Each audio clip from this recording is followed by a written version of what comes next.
사회적으로 핫한 이슈를 키워드로 알아보는 핫키워드 시간입니다. 구분학 캐스터 안녕하세요. 네, 안녕하세요. 핫키워드 시간입니다. 자, 이 서울, 경기, 인천 등 수도권에서 거리두기 4단계가 적용됐는데요. 처음 시행하는 거리두기 최고 단계다 보니 곳곳에서 혼란도 엿보였습니다. 달라진 거리두기 아직 헷갈린다 하는 분들 많으시죠? 핫키워드에서 꼼꼼하게 챙겨드리겠습니다. 네, 강력한 거리두기라는 말이 정말 딱 맞는 것 같습니다. 사상 초유의 3인 금지도 시행이 되고 있는데요. 이게 시간별로 조금 다르다 보니까 헷갈리긴 해요. 네, 그렇습니다. 사실상 야간 외출을 하지 말아달라 이런 의미로 생각을 하시면 좀 더 쉽지 않을까 싶어요. 그래서 이른바 야간 통금이라는 말도 나오는데요. 이달 25일까지 오후 6시 이후부터 다음 날 오전 5시까지는 2명만 모임이 가능합니다.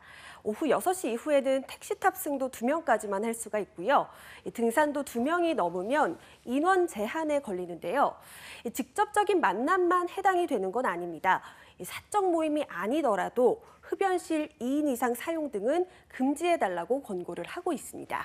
네, 그런데 개인적인 모임이나 약속은 취소한다고 해도 결혼식이나 장례식장은 빠지기도 어려운데 어떻게 규정이 마련됐을까요? 네, 이 결혼식이나 장례식에는 친족만 최대 49명까지 참석을 할 수가 있고요. 대규모 행사는 모두 금지라고 보시면 되겠습니다.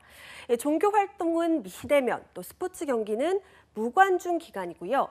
만약 이를 위반하게 되면 개인은 과태료 10만 원을 내야 하고요. 또 사업장에도 300만 원 과태료를 부과하게 되어 있습니다.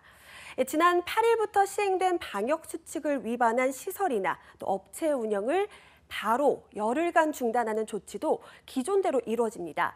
강력한 거리두기와 함께 7월 중순 이후 또 방학 전까지는 수도권 내 학교도 멈춤인데요. 경기도와 인천 내 유치원과 초중 고등학교는 12일, 또 서울은 14일부터 여름방학 전까지 전면적으로 원격 수업으로 전환하기로 했습니다. 네, 당분간 일상생활에 불편함은 있겠지만 이런 강력한 대책을 시행하는 만큼 4차 대유행을 잡을 수만 있다면 참 좋을 것 같은데요. 네, 그렇습니다. 모두의 바람일 건데요.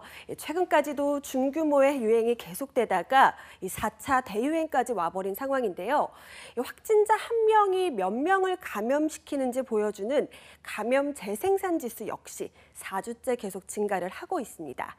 최악의 경우는 1.7일까지 높아지면 이달 말에 2,000명이 넘을 수도 있다는 게 전문가들의 분석입니다. 여기에 델타 변이처럼 예상치 못했던 변수가 작용하는 만큼 단 2주간의 고강도 거리두기로 4차 대유행을 완전히 잡기란 쉽지 않다는 전망도 나옵니다. 다만 이 방역 당국은 2주 동안 유행 확산을 꺾고 나서 또 2주 뒤부터 다시 백신 하반기 접종이 본격화되면 상황을 안정시킬 수 있을 거라고 보고 있습니다. 네, 당장 2주간만이라도 거리두기가 잘 지켜져서 눈에 띄는 효과가 있길 바랄 수밖에 없는 상황인 것 같은데요. 지금 이 순간 가장 걱정되고 불안한 사람들, 자영업자분들이 아닐까 싶어요. 네, 맞습니다.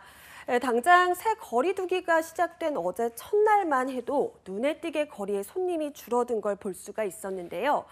새 거리두기로 저녁 장사가 어려워지는 자영업자들은 한숨이 깊어지고 있습니다. 소상공인연합회는 논평을 통해서 사실상의 봉쇄 조치에 안타까운 심정을 토로하면서 피해에 대한 신속한 지원과 손실 보상 금액을 높여달라고 촉구를 하고 있는 상황인데요. 정부는 개정된 소상공인 지원법을 적용해서 지난 7일 이후 집합 금지와 영업 제한 조치에 따른 자영업자들의 손실분부터 보상하기로 했습니다.